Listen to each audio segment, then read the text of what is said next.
Record. All right, Welcome back, everybody. Fun, right?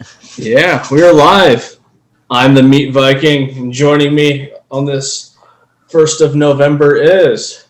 Hey, man, you got the Professor Pork-loin, a.k.a. Dr. Chef Hubs up in here, man. Yeah, buddy. What you got in your cup? It's been super cold up here, and it was just going to be coffee, and then I realized I've got Kahlua, so it's coffee and Kahlua. I got some Baileys, man. Or Irish cream. Just sipping on it. Is it straight Irish cream? Yeah. I like the taste of it, so. Well, that's fair. But I don't know what I would mix it. I mean, I could probably put whiskey in it if I wanted to, or make a nice little car bomb out of it, but yeah, I'll just stick with the regular Irish cream for now. You don't have any coffee? No, you know I don't drink coffee. To me, it's too bitter. I never like the taste of coffee. I thought your wife did, though. She loves coffee, man. She loves it. She'll drink it all the time. She drinks it every morning. But you know, so it's not that you don't have coffee; it's that you refuse to use coffee. It's that I don't drink it. Yeah. So anybody out there that's going to be hating, I totally get it. But I definitely don't do coffee. Never have. Don't use it to wake up. Like nothing. I've always just got up and been fine. So what you're saying is that on top of being built like a pro NFL football player, you also don't require sustenance to be alive in the morning. No, man, I wake up in the morning. Theory that you are a superhuman. Yeah, I wake up in the morning and I just wake up, and then I use the restroom and start breakfast and all that stuff, and I'm good. So, and I've always been like that. Even when I worked at Dunkin' Donuts, I never drank any of the coffee. There are times when I will drink it though, but you know how you have the like the espresso, but it's the cappuccino and it's got a shit ton of chocolate in it. Oh yeah. That's gonna be the only way I'm gonna drink it, is if I put a bunch of sugar and chocolate in it, so it tastes like chocolate milk, but with a little bit of some coffee, you know. So speaking of Dunkin' Donuts and chocolate milk and coffee, I had Dunkin' Donuts this morning for breakfast. And I'm going to assume, but I don't know if they had this on their menu at the time that you worked there, their Dunkachino? Yeah, they had a Dunkachino, yeah. Yeah, that's been my go-to when I order breakfast from there. Yeah. Well, before we continue on, what do you think should be the safe word for today? We were just talking about coffee. So I know. Safe word, bean. Make a bean. Yeah, like, hold on a second. Got to flick my bean right quick. That totally reminds me of... it was there before I moved to Ohio, but Beaners, the coffee shop. And then they had to change it to Big B. Yeah. I guess people got a little upset about that name. I mean, like, in the year 2020, somebody's going to be upset about anything. But that one was pretty risky even for the time. Yeah. I just remember someone told me, and I was like, oh, let's go to Big B. And they're like, oh, you mean Beaners? Like, what? Yeah. Where'd you come up with that? And he said, oh, no, that's what it used to be called before they had to change it. Damn. So. But, yeah, so, I mean, they've had the Dunkachino before, and I remember all that stuff. But just never drank coffee. It is what it is. That's fair. Now, do you do, like, energy drinks or anything? No, I don't do any of those either. And every time I drank soda, or for pop for the people in the Midwest, it was always the caffeine free. It was always Sprite. So, I mean, the sugar is definitely in it. Don't get me wrong about that one. Yeah. But it was always Sprite. Never had any of the caffeine stuff. I don't know, man, dude. I can't wake up and not have... Like, I wake up, and you like, wake up, and you're like, you must have birds fucking singing. You know, like, do your morning routine, dude. I wake up, and I just, like, in my body, it just runs, it's like caffeine, hatred, violence. And if those three things aren't checked mark, I don't even wake up until like 11:30. I don't know how you get up for work in the morning then. No, like, I've been a functional zombie for a long time because I just don't fucking sleep either. And so, like, I'm up at 7 at the latest to get to my shift at 8:30. But in between there, I've definitely had caffeine. I've probably watched something on YouTube of somebody getting punched in the face, and then just probably angry about something. That's funny, man. So I was looking at the Halloween stuff, man. The Halloween one's looking pretty good. Mm-hmm. So you know what we need to do, because what it shows up on my thing is it just shows up as my face, and it's kind of weird. I need to figure out how to change that thumbnail. That's something that I'm not very smart with yet. Yeah, because I'm, looking at my own stuff, and I'm like, oh, look, there's my face on all the first 3 episodes. Right. And I'm like, oh, shit, okay, well, I guess he really just likes my face on it. I mean, to be fair, I think you are the more handsome of the two of us. I'm trying to apply to our female crowd here. But I think if you can figure out the thumbnail stuff and figure out even just an intro to what we have, yeah, and just have the logo just come right in, I think that would probably make it a little bit easier. Oh, no, I agree. Because also, like, when the laptop took a shit, one of the things that it took a shit with was the copyright-free music I was using for our intro. Oh, damn, okay. And so now we just have our lovely drawing that Chai Cat did for us. Yeah. And it's like 4 to 6 seconds of that before we start talking. Yeah, we'll figure it out. Something like that. Well, like, the weird thing is with, like, downloading royalty-free music, is I think there's a small possibility that's what sent the other computer in, because after I downloaded the royalty-free music is when, like, I opened up Google one day, and the internet was fine everywhere else, but Google took like 30 minutes to upload. I was like, all right. Someone got a little virus. Oh no, like, this was a straight computer STD. Like, it was bad. Yeah. Man, when I was in college, my roommate got one of those. Mm-hmm. I got one too, but his was funny because his would actually squeal like a pig in the middle of the night. Like, it'd be 1:30 in the morning, and you'd just hear it go, wee! Like, what the hell's going on? Yeah, he definitely gave his computer AIDS for sure. Like, oh man. Dude. And then every now and then mine would just go do do do do do do do do do do, and then just stop. I'm like, well, I guess mine got an STD too, man. Right. But that was way back when, when LimeWire and those other like Napsters, and essentially you'd give yourself computer AIDS. Oh yeah, like, everybody knew it too. So it's like, why is my computer crying? And it's all that internet porn and music you downloaded there, bud. Oh man. So topics for today. What are we thinking? We were talking about some sandwiches, is what we were thinking about last week, right? Yeah. And we kind of spitballed here in the beginning, and I think we need to open up with a regional-based question here. Well, no, the first one that I want to talk about. Now, we'll do the regional-based one though. So for the people listening, there's a pretty big debate going on what type of sandwich that you would eat. So for you go into somewhere, what would you call your sandwich? Like, let's say you go into Subway or Blimpie or something like that. What would you call it? So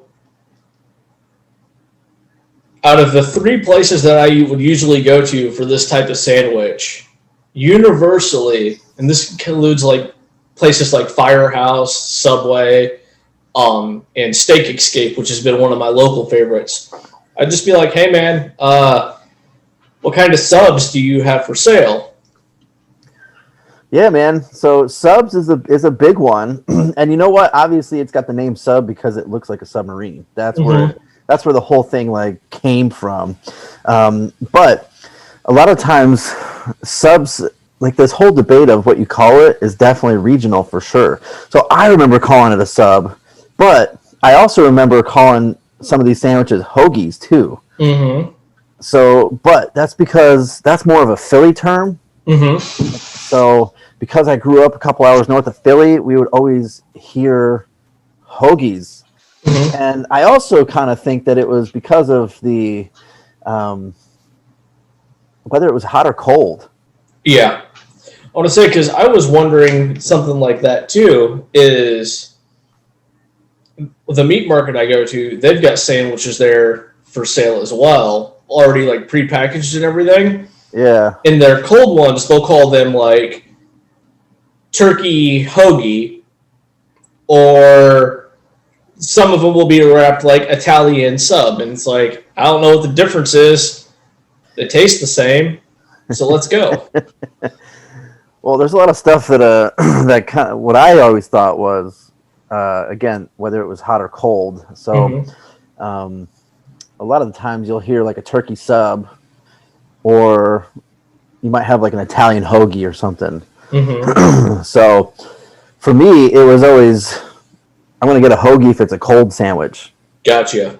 You know, you'd always put on the ham, Swiss, turkey, whatever, lettuce, tomato. Or Mm-hmm. even if you wanted to do, like an Italian sub with salami and things like that. But then also looking at the sub part of it is saying that some things could be cold too, I guess. But Right. I also remembered having hotter things, Yeah. like a meatball sub. Yep. So the difference of it was always whether it was hot or cold. Mm-hmm. I'm going to interject here with the good old bean. So I know you. I know what state that you grew up in, and your state. It's got a specific town that's known for a specific sandwich. The old Philly cheesesteak. Oh yeah, man. Now, a lot of the Philly cheesesteaks I've seen are served on the sub bun. So what's the difference now between a Philly cheesesteak, a sub, a hoagie? Man, I couldn't even tell you on that one. Yeah, like I was sitting there thinking, and I was like, now hold on, how are you going to be from that part that I know you're from and not even mention one of mankind's greatest inventions to the world, the Philly cheesesteak? Yeah. I would think that because it's on because it's hot, I mean, it would be just a Philly though. Like we never even had anything that was saying whether it was a hoagie or a sub or whatever. Right? So tough ass question that you're asking over there.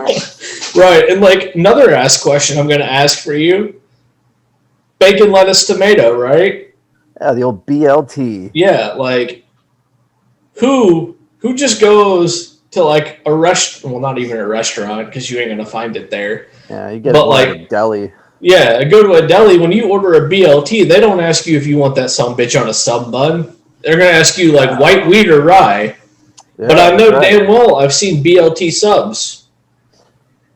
I don't know what kind of crazy person you've seen that gets a BLT sub. I'm saying they exist. I'm not saying you should eat them. Because at that point, dude, you're just enjoy the bread. Yeah, I know, right?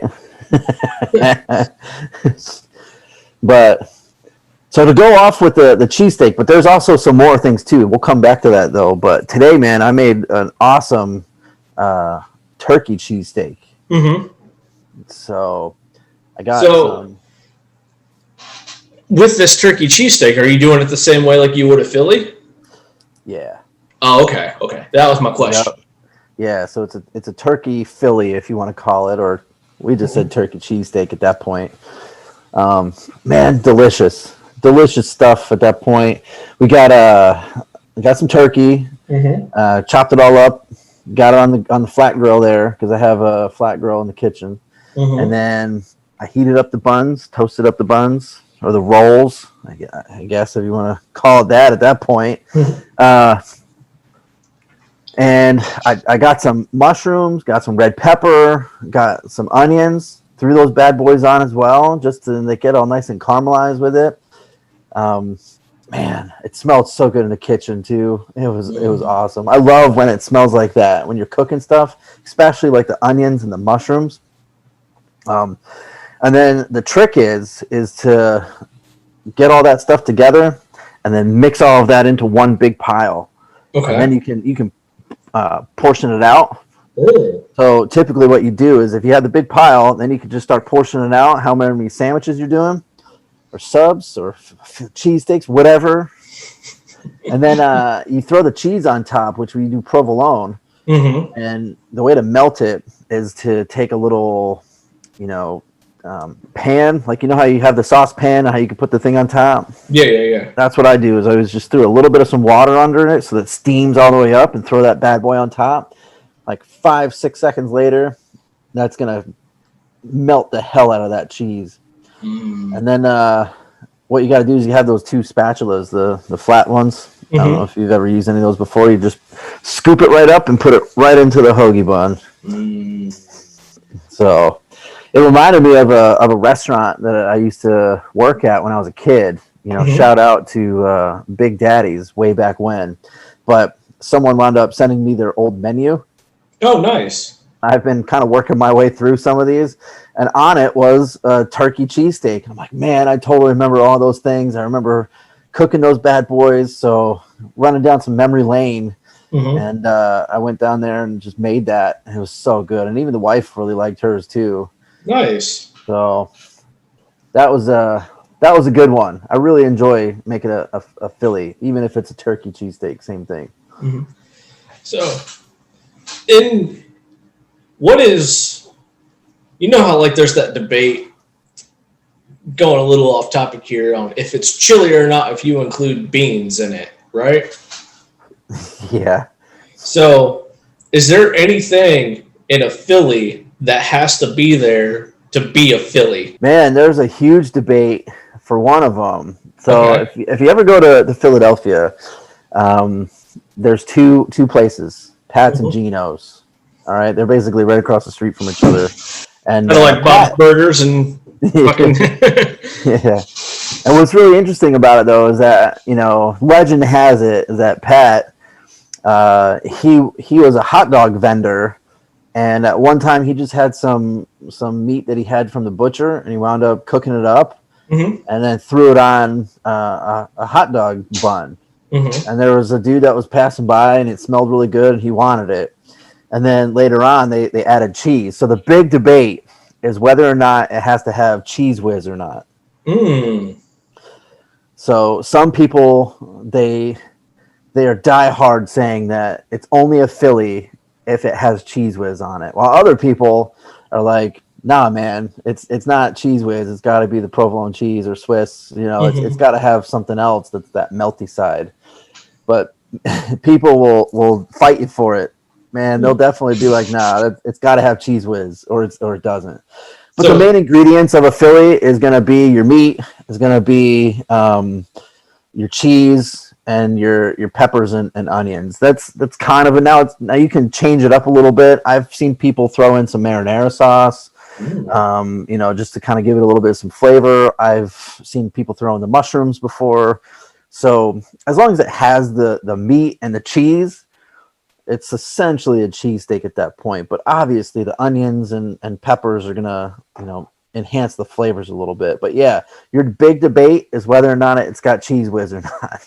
And Cheese Whiz is just that cheese that comes out of that spray can, right? Exactly. So here I was like, I didn't expect that. I expected it to be like it needs to be cooked with a certain type of meat. Like, because I was about to ask you, when you did your cheesesteak, did you do white meat or dark meat turkey?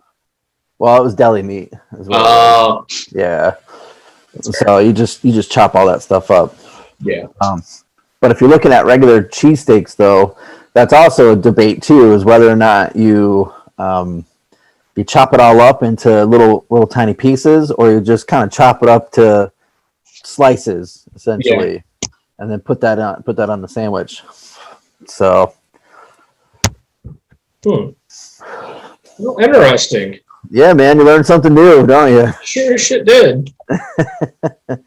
But yeah, so if you ever get a chance to go to Philly, I won't tell you which one to go to. You can make your own decision on that one, but you got to check out Pat's or Geno's.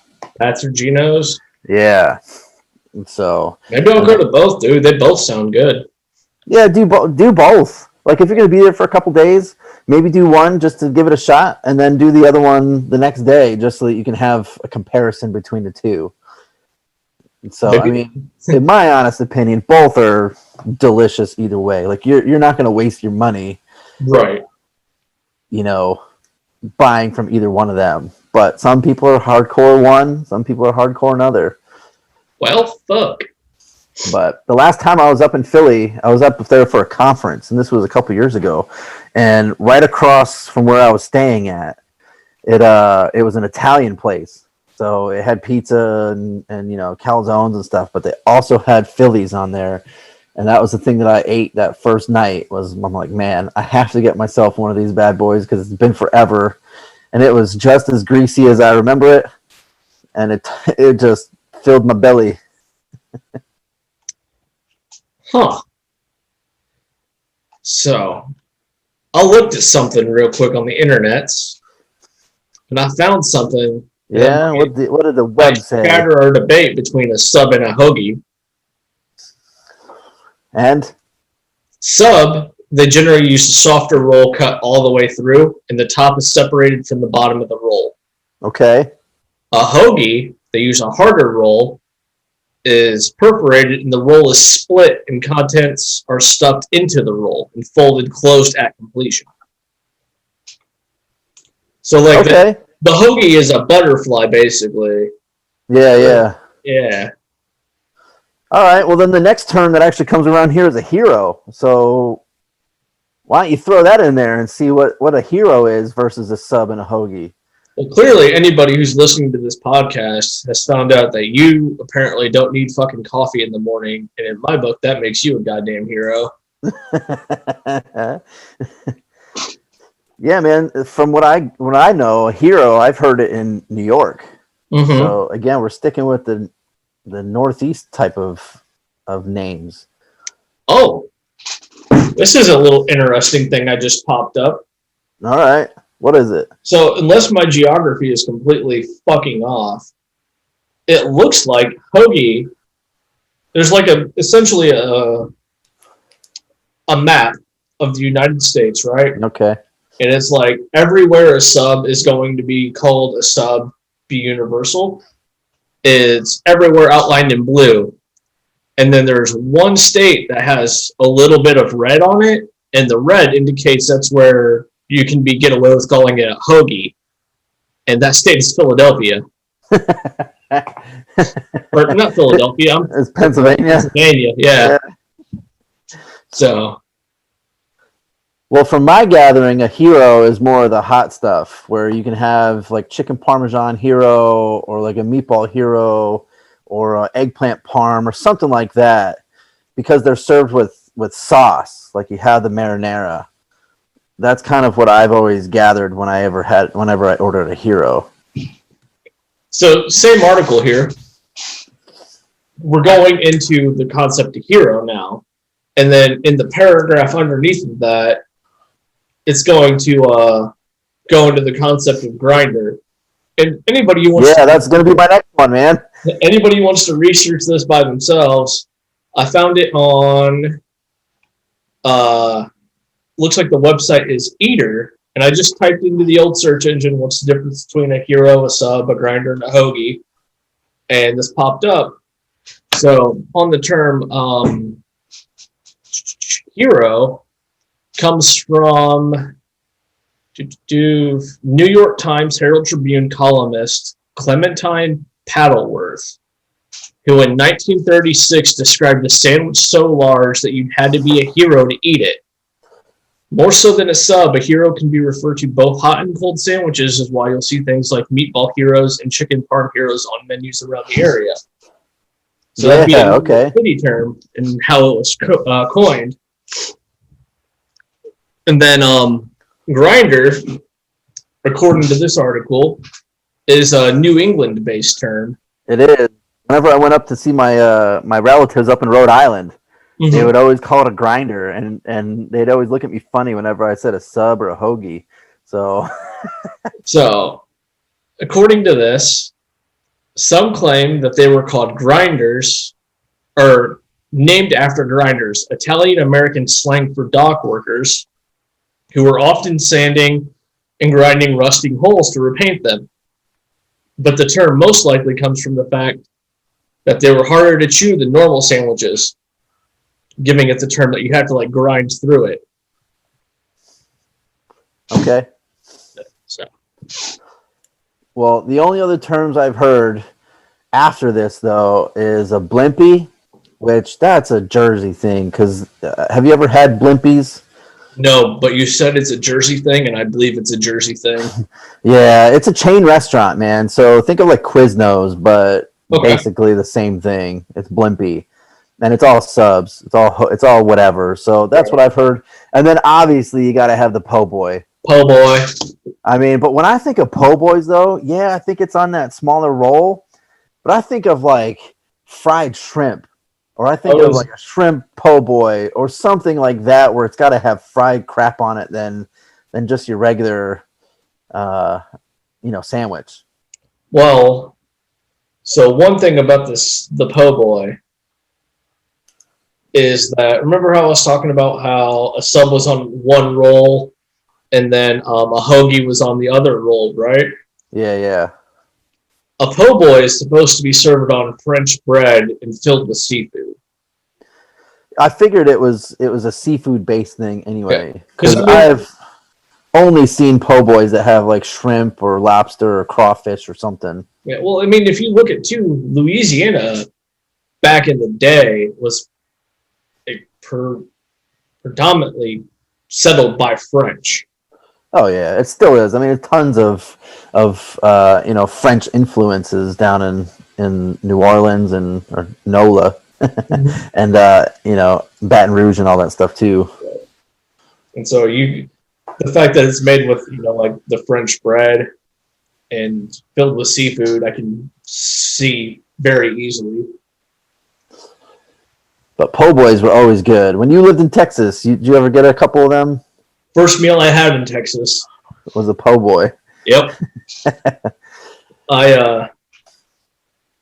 It was my wife, who was the girlfriend at my time, my mom, and my stepdad, and we went down to Galveston, and there was this restaurant that was like right on the pier, overlooking the ocean, and I had me, I believe, either a shrimp or a crayfish po' boy, and I'll tell you what, there's a couple of places when I go and visit family and friends down in Texas that I want to go to and make sure I see, and that restaurant's on that list.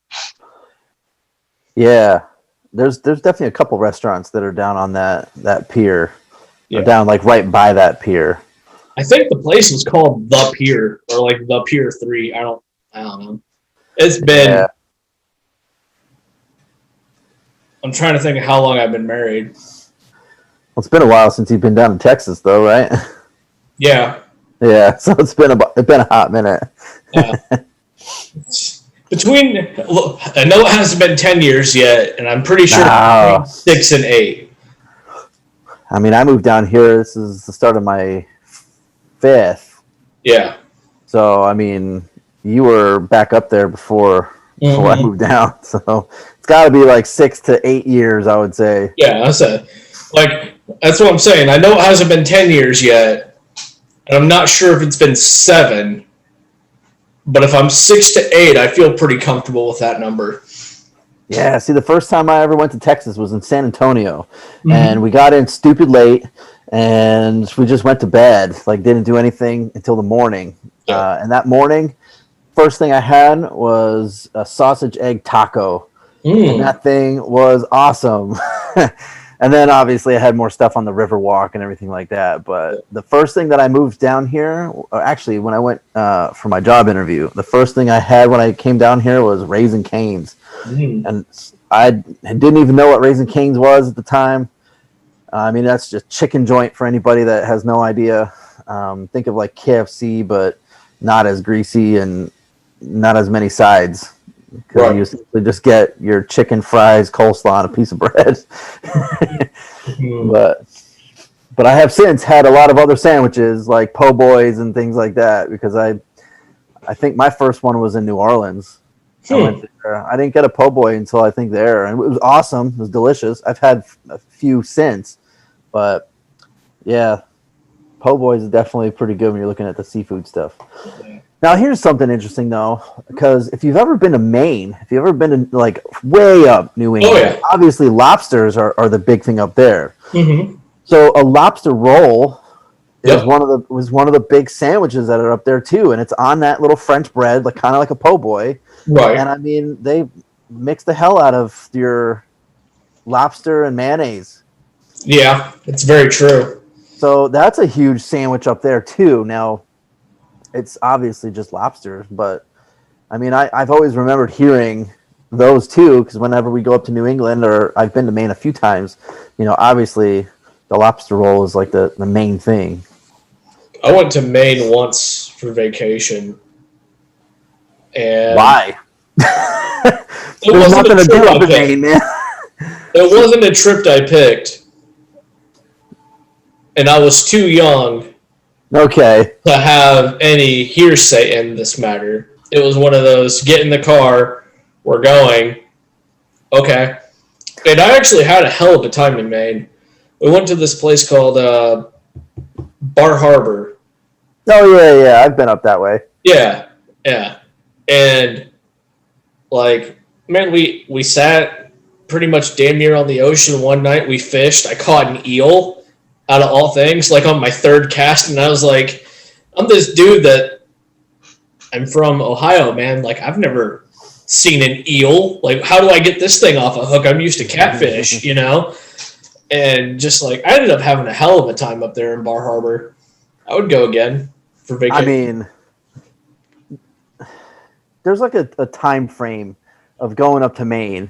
Yeah. If you're a young kid, like, it's totally cool. You can go fishing, do all that crap, and see all the historic stuff, and you know, be right there on the harbor, right there on the Atlantic Ocean. And then once when you hit like 18 to like 29, you're like, why the hell would I go up to Maine? Because there's nothing up there. Like, literally, if you're not in Portland, Maine, or you're not in Bangor, Maine, like, it literally is just one road going all the way up to the top and coming all the way around. Right. So, like, once when you hit 29, 30, you can go, all right, cool. I can go back up there and see the historic value and see all the boats and, you know, do that little crap where I can have some lobster rolls. But, man, if you're in your 20s, Maine is boring as hell. You want to go all the way down to, you know, Rhode Island or Connecticut or some shit like that where there's more stuff to do. Yep. At least for vacation. No, I get you. Yeah, because, like, I'm in that age group where I'm, like, 30, and I'm like, I want to go to Maine because there's nobody in Maine. Yeah, there's definitely no one there. Like, hey, I don't know anybody. I'm pretty sure flannel, big beard, I'll just look like one of the people that walked out of their woods. Like, I'll be okay. You'll fit right in. Yeah. Yeah, so, I mean, are there any sandwiches that are out west that maybe have been different sayings? Or is that map where you saw earlier, is it just sub all the way across the United States? It was straight sub all across the United States, except for Pennsylvania. Interesting. Yep. I'm kind of curious to know if there's other places out in like California or Portland, Oregon, you know, where they, you know, keep it weird out there, if they've come up with some other name for it. Well, like a sandwich or something, you know, not sandwich, a sandwich. No. Are you trying to make fun of me? Because you know I am sandwich crowd all the way. Okay, this is weird. I went, what does California? And like one of the first things that popped up on here was, what does California taste like? And I don't even want to get on that. I just had a computer man. viruses. What do Californians call sandwiches? They probably call them like hella rolls or some stupid ass shit. That's what I was saying. Like, what kind of names did they give people for that? Goddamn, California and their slang. It was like, dude, I might as well have just been speaking a different language. And I understand, I speak redneck and Cajun pretty fucking fluently, so they probably didn't understand me neither from LA. LA.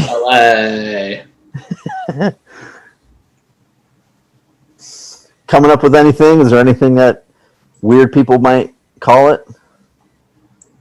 No surprise here. Grinder. Okay. I mean, San Francisco, obviously. Mm-hmm. But so there's definitely one more sandwich that I want to talk about that I've actually had it the other day. Man, did you ever have a Reuben before? Yes, but can you give me a second? I need to refill my drink. Yeah. All right. Go ahead and hit your bean. Yeah, I'm gonna hit the bean real quick. Don't tell nobody. And I'm gonna be on camera. You gotta pay for that. Join my OnlyFans. So the other sandwich that I want to talk about, man, is one of my favorites. It's called a Reuben, and I mean, dude, Reubens are awesome. So it's corned beef. Corned beef is delicious. Now I've had it with turkey before. Right. The restaurant that I used to work at would give you an option whether or not you wanted corned beef or turkey, but I think the corned beef has got to be the way to go. Mm-hmm. And then, you know, you obviously got to have your sauerkraut, and you got to have the Swiss cheese, and then the Russian dressing, I think, kind of puts it all together. Is it Russian or is it Thousand Island dressing? Oh, man, that's the other debate that's out there. Okay. Because I've had with Thousand Island dressing. I've never had them with Russian dressing. It's literally the same thing, and I don't know why the hell someone said one or the other. Look that thing up and find out what the difference between Russian and a Thousand Island is, because, I mean, I have heard it both ways. I think one has something different in it, or one might be thicker.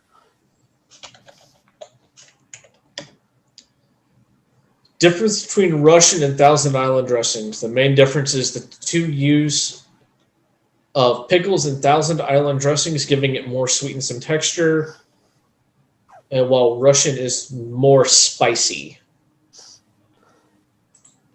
Okay. Yeah. It's literally the same damn thing, except for one has pickles in it. Yeah. But if you ask for Thousand Island or Russian dressing, you're going to get basically the same damn thing. Right. Well, anyway, I mean, there's another dressing.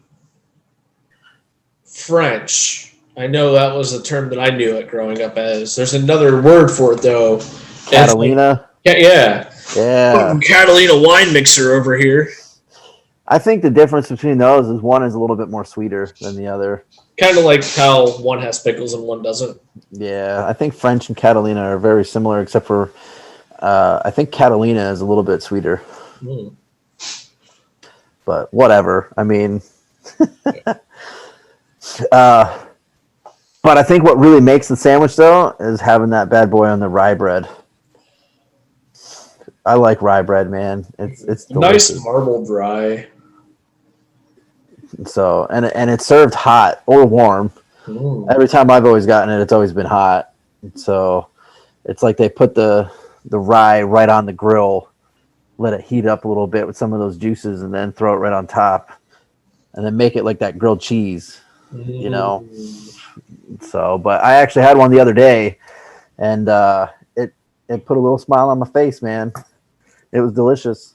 Something about just good food.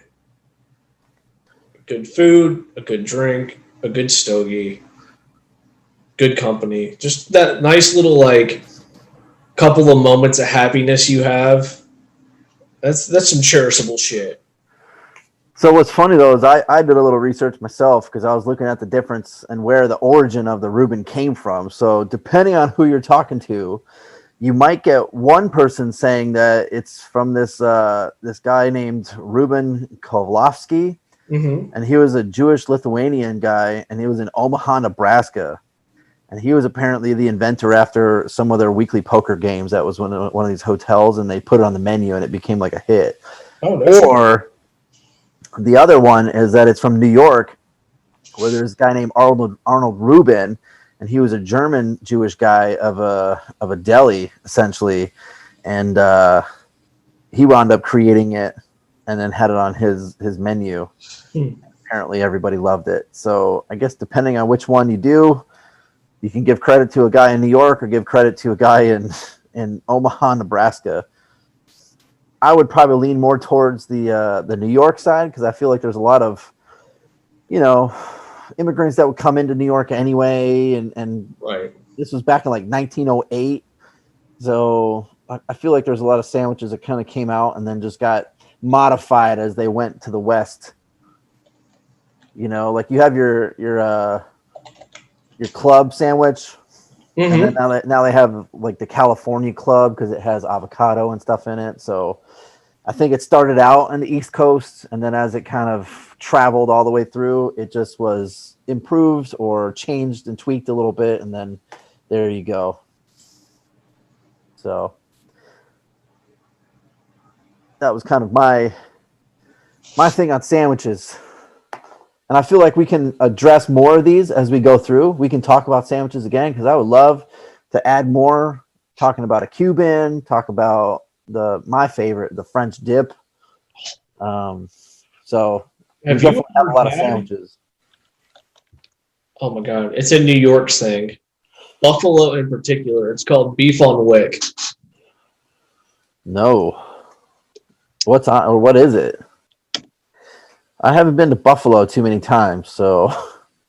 It's also not spelled how I thought it would be spelled. So, to quote, an easy roast beef sandwich with local origins in Buffalo, New York. Kemmelwick rolls are hard Kaiser-type rolls covered in coarse ground salt and caraway seeds. Okay.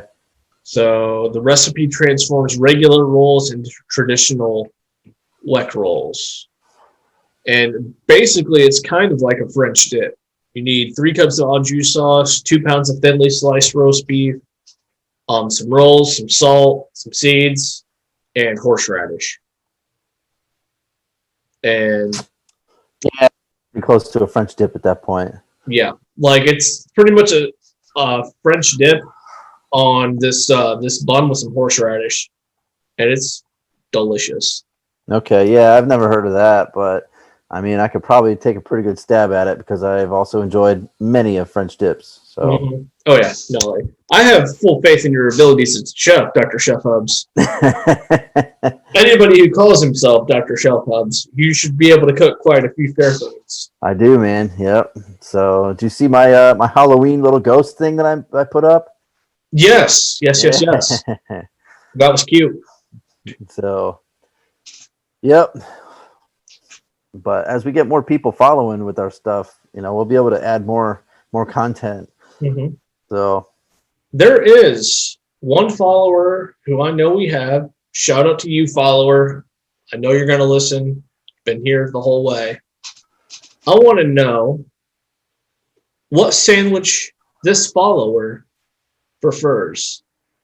And I'm going to do some research on this sandwich. Maybe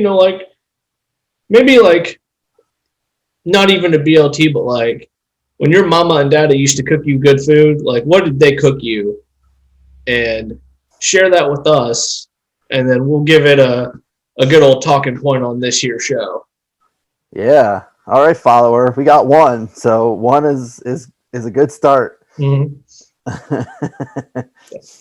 So, all right, man. Well, we got anything else? No. Well, Foodies, special follower out there, hit me up. Let me know what you like, man. We're going to cook something. We're going to try and take that recipe, cook it for ourselves, talk about it, and try and give you as much love as you give us. Exactly. So, but we're going to be signing off tonight. I've been the Meat Viking. Professor Pork-loin. Dr. Chef. Good night. Yeah, a.k.a. Dr. Chef Hubs.